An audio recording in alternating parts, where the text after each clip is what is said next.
Добрый день, это канал Свобода Премиум, тут Ганна Соусь. Сегодня православные верники в Беларуси святкуют каляды. И в гэты святочный день за кратами находятся сотни людей, у тым лику мужи трех моих суразмовниц. Я витаю Дарью Лосик, жонку политвязня Игоря Лосика. Добрый день, Дарья. Добрый. Марину Адамович, жонку политвязня Миколы Статкевича. Добрый день, Марина. И Ольгу Северынец, жонку политвязня Павла Северынца. Добрый день. Администратор телеграм-канала «Беларусь головного мозгу» и фрилансер-консультант Белорусской службы «Радио Свобода» Игорь Лосик находится за кратами 196 дзён. Его голодовка протягивается уже 24 дни. Игорь протестует супротив новых обвинувачиваний о подрыхтовце до уделу у массовых беспорядках. Дарья, я ведаю, что вы сами отрымали голодовку протесту разом с мужем на знак солидарности, потом спынили яе. Что на сегодня вядома про стан здоровья, про настрой Игоря, про ягоную справу? Ну, я была вчера у Игоря, по состоянию здоровья, он сказал, что жалоб у него нет. Единственное, что адвокат сказал, что он очень бледный. Ну, это понятно, сегодня 24-й день голодовки, вчера был 23-й. Но он на свое здоровье особо не жалуется, к нему уходит врач, измеряет ему регулярно давление, один раз брали кровь, взвешивали, и каждый день заходят интересоваться, как он себя чувствует. По тому, что известно по его делу, следственных действий до вчерашнего дня никаких не проводилось. Единственное, что 11 января будет обжаловано его содержание под стражу. Вот это то, что я знаю на данный момент. Ці ёсць нейкі ціск на яго, каб ён спыніў галадоўку, ці спрабуе адміністрацыя турмы Ужодзіна угаварыць яго, не рабіць гэта, спыніць? Я ничего не слышала. Единственное, что я слышала в прошлый раз, на прошлой неделе, врач ему сказал, что это даже полезно голодать. Такой цинизм, возможно, это какой-то у них паника, просто прикрытая маской цинизма, но мне сложно сейчас судить о том, что они имели в виду. Мы с вами размаўлялі, калі толькі пачыналася галадоўка, вы казалі, што ў Ігора ёсць праблемы са страўнікам, ёсць гастрыт, ці вядома, як цяпер гэтая праблема, ці яна больш вострай стала? Он сказал, что он не ощущает голода, он пьет только препарат нормогидрон, иногда очень редко разводит себе немного аскорбиновой кислоты, буквально чуть-чуть, потому что кислота на голодный желудок, это понятно, что будет не очень хорошо, но не жаловался на желудок. Но я просто боюсь, что он чего-то не замечает, находясь в таком состоянии уже долго дней. Мне кажется, что там что-то происходит, какой-то процесс, который он просто не ощущает пока. Возможно, это как-то будет потом, но я надеюсь все-таки переубедить его, чтобы он прекратил голодать. А ці ёсць у вас магчымасць штодзённага, не то што кантроля, атрымання інфармацыі пра ягоны стан ад дактароў, ад турэмшчыкаў? Нет, каждый день, к сожалению, я не могу получать информацию о его состоянии здоровья. Это происходит 2 раза в неделю, когда Игоря посещает адвокат. Мы яшчэ пагаворым пра галадоўку Ігора Лосіка. Я хацела звярнуцца да Ольгі Северынец. Сёння якраз 7 месяцаў, як ён знаходзіцца за кратамі. Павла Северынца, старшыню беларускай хрысціянскай дэмакратыі, трымаюць у следчым ізалятары на Валадарцы. Свой дзень нараджэння, і Новы год, і свята Божага нараджэння вельмі важнае для яго. Павел сустрэў за кратамі, і палічылі, што каля 7 гадоў всяго за кратамі цягам кіравання Александра Лукашэнкі правёў Павел Северынец. Гэта велізарная лічба. Ольга, якія у вас апошнія навіны ад Паўла пра стан яго здароўя, пра ягоны настрой, пра ягоныя думкі? 20 снежня яму прадоўжылі на 2 месяцы час утрымання за кратамі пад следчым працэсам. Хоць мы ведаем, што некая следчая працэса там не адбываецца, нейкіх звестак пра тое, што будзе суд, калі ён будзе, нічога такога невядома. Павел просто там сидзіць пакуль што. Навінаў нейкіх асаблівых ад яго няма, просто нейкая інфармацыя пра будзённае жыццё, это за кратамі, там пра цяжкасці, радасці. Яму на Акрэсціна згубілі боты, і ён застудзіў калені вельмі, так ён зараз змагаецца на Валадарцы з каленямі сваімі, там распавядаў, што зрабіў са шкарпэтак нейкія накаленнікі адмысловыя, просто каб лягчэй было. Піша казку зараз Францішку пра 2 анёлаў, якія абараняюць хлопчыка Франка. Мы тут кожны ліст чакаем, чытаем казку ад таты. Вось, піша свой роман, працягвае. Кажа, што неверагодная хваля салідарнасці, которую ён ні разу за адсіткі мінулыя свае не бачыў, да 30 лістоў яму прыносіць кожны дзень, і ён проста не паспявае нават на іх адказваць, але адказвае на кожны стараецца.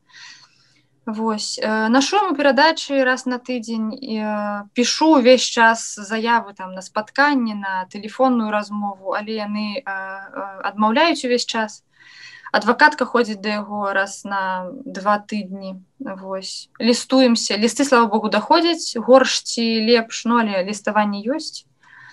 Сядзіць ён у двухмеснай камеры з нейкім чалавекам, які на дэпартацыю чакае часу свайго. Вось. Усе навіны такія. Вы казалі пра тое, што з каленямі яго праблемы, вельмі важна, каб цёпла было, ці цёпла ў камеры, ці вядома пра гэта? Не, там, я так разумею, тым-то і праблема, што яны знаходзяцца ў старым корпусе, наколькі я ведаю, і ніжнія ярусы гэтага корпуса затоплены вадой, таму у іх зараз камары ў камеры з-за сырасці, вось, за вільготнасці, і это ўплывае на калені. Ён не скардзіцца асабліва, але тое, што ён там вынаходзіць нейкія спосабы, то паказвае, што ім, конечно, не вельмі лёгка з гэтымі каленямі. Я спадзяюся і веру тое, што Павел трымаецца і будзе трымацца, і салідарнасць вельмі моцная падтрымка для любога палітвязня. Дзякуй.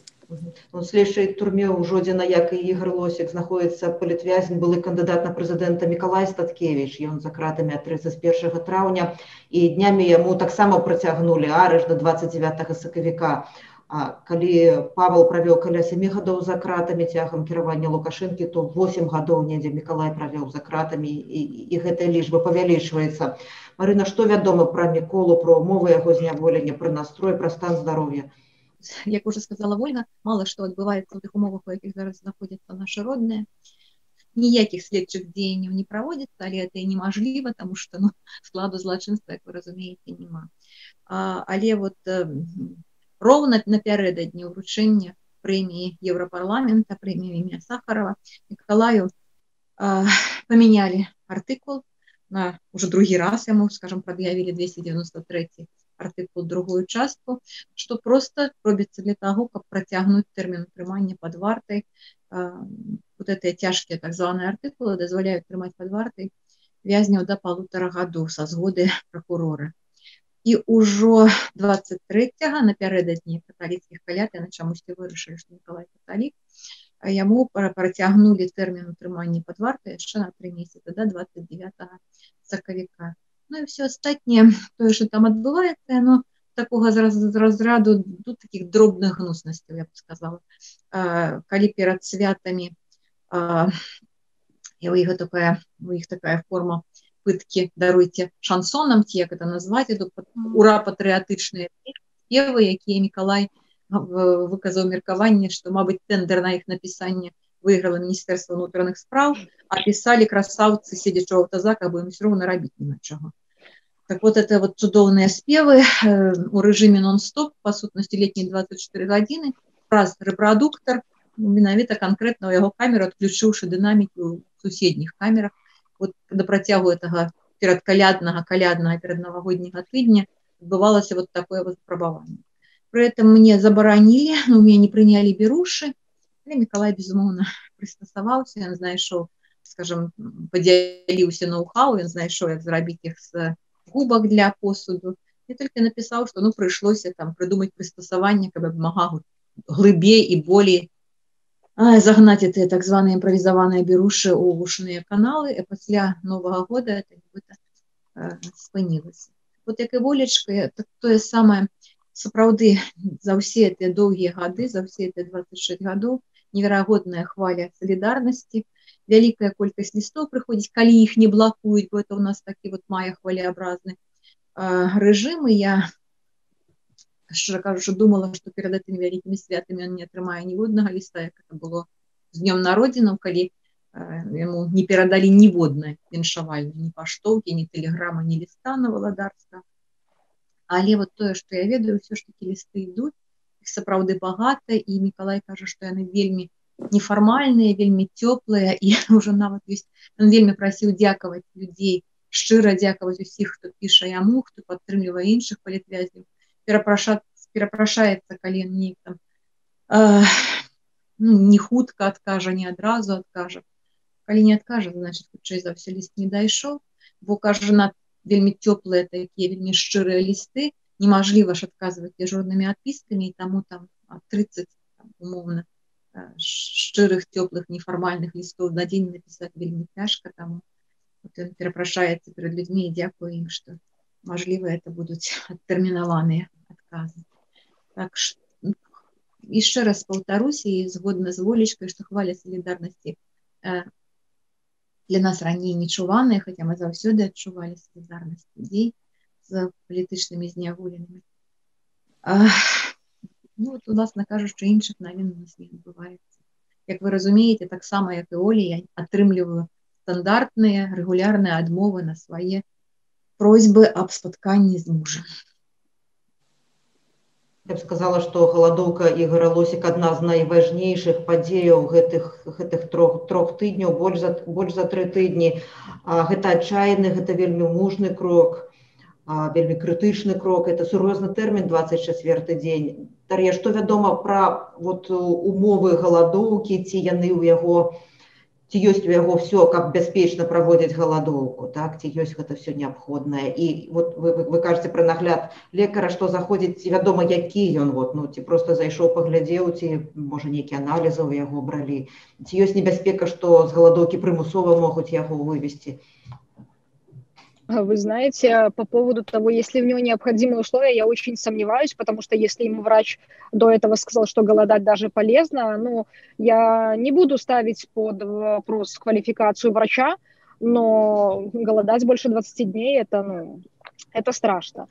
Препарат мне разрешили передать только нормагидрон, я хотела ему передать травяные чаи, но, увы, на Жодина не берут травяные чаи, а ромашка как бы вообще у них почему-то под каким-то запретом непонятным. Вообще на Жодина много непонятных запретов.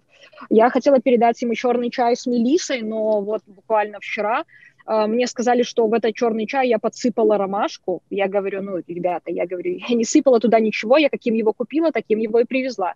В итоге они сослались на то, что это ромашка, и забирать они его не будут. И из 4 пакетов чего-то... А что заборонено рамонок передавать? Честно вам скажу, я когда привожу что-нибудь на Жодина, там либо файлы для документов, либо папки для документов, либо ромашка, либо байка с капюшоном, это ничего нельзя. Почему конкретно это нельзя, я, например, не могу понять. То есть, я, наверное, полгода уже не пытаюсь искать какой-то логики в жодинской тюрьме, потому что ее как таковой просто нет. Это нельзя, потому что нельзя. Просто нельзя. Потому что этого нет в списке. Но я же не буду с ними, соответственно, там драться, либо спорить на приемке передач. Поэтому они приняли у меня один какой-то чай с имбирем, хорошо, ладно. То есть я буду возить постоянно что-то новое, По поводу того, как заходит к нему врач заходит, спрашивает, ты нормально себя чувствуешь? Он отвечает, нормально, и врач уходит. То есть какой-то такой контроль, который должен осуществляться за человеком, который держит голодовку. 24-й день, контролем это назвать сложно. То есть это называется делаем на отвали. Спросили, нормально, живой, отвечает, значит нормально. Брали кровь у него на анализы, но результатов он не знает своих. Один раз его взвешивали. Поэтому я очень скептически отношусь к вот этому его, псевдозаботе их о моем муже, ее нет просто. Они делают это потому, что, надо сделать, надо спросить.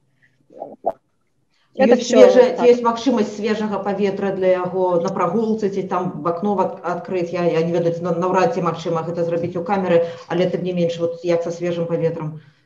Вы знаете, окно, по-моему, там у них открывается. Даже в прошлой камере, в этой в подвальной, у него тоже открывалось окно. Правда, оно там совсем чуть-чуть открывалось. Но эта камера получше, поэтому, наверное, и с окном получше. Он говорил, что там больше света даже днем. А вот прогулки он ходил, как-то мне писал, что когда еще была более-менее погода, от 40 до 1,5 часов он гулял. Сейчас надо уточнить. Я как-то что-то с этой голодовкой его совсем забыла про его прогулки. Поэтому сейчас гуляет ли он, сказать не могу. Уточню. Дякую вялікі, Марына, і Мікола Статкевіч, і Павел Севярынец маюць вялікі сумны турэмны досвед, але кожны з іх выпрацаваў свой прынцып паводзінаў за кратамі, свой спосаб кантактаў з адміністрацыяй. Так? І Мікола прыкладна вот у гэты час 10 гадоў таму трымаў галадоўку пратэсту супраць фальсіфікацыі выбараў, супраць гвалту. Это таксама цяжкая вельмі галадоўка была. Раней Мікола трымаў галадоўку пратэсту на знак салідарнасці з Аўтуховічам, Лявонавым і Асіпенкам у 2009 годзе. Чым з гэтага яго досведу галадовак можна падзяліцца, што параіць, наколькі гэта магчыма в такіх умовах, ад чаго засцерагчы, вот, якія наступствы для здароўя гэта можа мець, што б вы маглі сказаць? Это цяжкае пытанне, вельмі сумны цяжкі досвед. Насамрэч, першая і бадай самая цяжкая галадоўка у Мікалая, я не упэўнена, што першая, просто першая, якая захавалася ў памяці, была ў 99 годзе, пасля знакамітых маршаў, калі яго арыштавалі па абвінавачванню вот, у падрыхтоўцы масавых беспарадкаў і трымалі на Валадарцы у вялізарнай камеры, якой там было больш за 20 чалавек. Падчас яго галадоўкі там усім без выключэння перадавалі нейкімі неверагоднымі колькасцямі цыгаркі, і камера это тапала ў клубах дыма ў літаральным прамым сэнсе. Вот это вот было самае цяжкае, і это вельмі істотна, сапраўды вельмі істотна адбілася на яго здароўі, бо падчас галадоўкі, як вы разумееце, абастраецца усе функцыі арганізма, і яго адразу па сутнасці пасадзілі лёгкія. Вот, нават цяжкая галадоўка 10-го года не была такой трагічнай па наступствах. Мікалай разглядае галадоўку як крайнюю форму пратэста, і, безумоўна, калі ён уже пачынае галадоўку, то ён абсалютна зразумела, што гатовы ісці да канца, але трэба разумець, што памерці ніхто не дасць падчас галадоўкі. Як бы там ни было, мажліва, нават прымусова будуць выводзіць галадоўкі. Тут важна воля і настрой, само сабой, я вот разумею, што ў Ігара это хапае, каб з годнасцю это перанесці, каб выйсці з яе максімальна хуткімі тэмпамі. У 10-м годзе, ведаеце, сітуацыя складнялася тым, вы памятаеце, Ганна, я думаю, добра, што мы не мелі абсалютна ніякай інфармацыі пра нашых блізкіх на працягу месяца. Тым больш, што Мікалай адразу адмовіўся даваць якія б то ні было паказанні, да яго, адпаведна, не хадзіў адвакат, а тагачасная яго адвакатка, не хачу пра яе нават узгадваць, яна нават і пра эту галадоўку мяне, будем говорить так, падманула. Таму это было вельмі трагічна, таму што я проста нічога пра яго не ведала і просто пачынала і заканчвала кожны дзень тым, што малілася Богу, прасіла Божа, я спадзяюся, сёння ён яшчэ жывы, але яго сапраўды вывезлі ў шпіталь КДБ, прыкавалі там, это водзіцца з зняволенымі кайданкамі да батарэі, і вот з галадоўкі яго вывелі. Была такая вот апошняя, дастаткова цяжкая галадоўка. Выводзілі яго прафесіяналы, чалавек, які скончыў, наколькі я разумею, ваенна-медыцынскую акадэмію Санкт-Петербургу, медыцына катастроф, адпаведна. Вось, дзякаваць Богу. Там, правда, былі эпізоды, калі там умешаліся іншыя як бы дактары, яму зрабілі нейкую невядомую кропельніцу, пасля якой яго стан рэзка пагоршыўся. Вось, таму тут вельмі шмат што настроіць вельмі шмат што залежыць ад настроенасці чалавека, ад яго ўпэўненасці, перакананасці ў тым, што ён робіць это правільна. Адзінае, што я магу параіць, папрасіць, даже не можаш перадаваць яму ніякую мінеральную ваду, просто каб ён сам купляў сабе шмат мінеральнай вады у турэмнай сваёй крамцы. На жаль, там нішто штодзённае, само сабой, это варта. Бо вада, у яго ёсць рэгідрон, это добра. Это добра. Але шмат вады з выпушчаным, скажем так, газам, уже абезгажаная, это такая перадумова паспяховага выходу. А ў свой час, калі Павел Севярынец быў у зняволенні ў Купліні, маладафронтаўцы трымалі галадоўку пратэсту на знак салідарнасці з ім. Вольга, як Павел ставіцца да такога палітычнага кроку, як галадоўка пратэсту? Што б вы маглі параіць з таго, што Павел вам гаварыў, з вашага досведу? Ну, мы неяк размаўлялі з ім і зразумела, што ў цывілізаваным свеце галадоўка это скрайняя мера, на якую ідзе чалавек, і да яе асаблівая ўвага. Яна дае там вынікі рэальныя. У Беларусі, на жаль, як это не сумна, адзіная мэта, якую можа даць галадоўка, гэта прыцягненне ўвагі грамадства, ну і свету атрымліваецца. Хоць у нашых умовах гэта ўжо вельмі шмат. І Ігар Лосік і Даша і іх сям'я ўвогуле захапляюся вельмі імі. Ігар жа ён не толькі як бы да сваёй праблемы ўвагу прыцягвае. Ён увогуле трымае на павестцы зараз, калі так падзеі сціхаюць крыху, ён трымае на павестцы праблему палітвязняў, умовы ў палітвязню ў Беларусі. Увогуле тэму Беларусі, што тут можна з лёгкасцю дакінуць чарговы артыкул чалавеку ні за што і трымаць яго зноў там чарговыя месяцы. Таму галадоўка мае плён, хаця вот такі трыманне на павестцы важнай нейкай праблемы, уздыманне гэтай праблемы. Таксама як бы, ну, Ігар зараз ён як сімвал такі, можна сказаць, увогуле беларускага грамадства, таму што я ведаю, што многія беларусы, яны гатовы ўжо на скрайнюю меру нейкую, вось, абы толькі гэта скончылася і прыйшло нармальнае жыццё, таму ну павага Ігару і сям'і. Я спадзяюся, што ўсё з ім будзе добра, вось, што это добра разрашыцца, гэта галадоўка. Такім чынам.